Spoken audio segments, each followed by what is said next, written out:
பாண்டியராஜனின் குருபக்தி.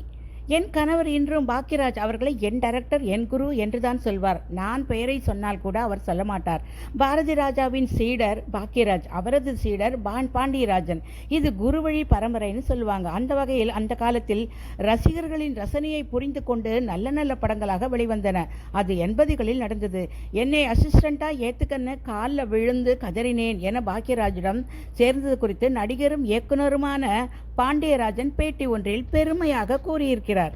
அவரது மனைவி பெயர் வாசுகி. 3 ஆண் பிள்ளைகள் இருக்கிறார்கள். கன்னிராசி, மனைவிரடி, ஆண் பாவம், நெத்தியடி, கோபாலா கோபாலா என்று 9 படங்களை இயக்கியிருக்கிறார் பாண்டியராஜன். 90 படங்களில் நடித்திருக்கிறார்.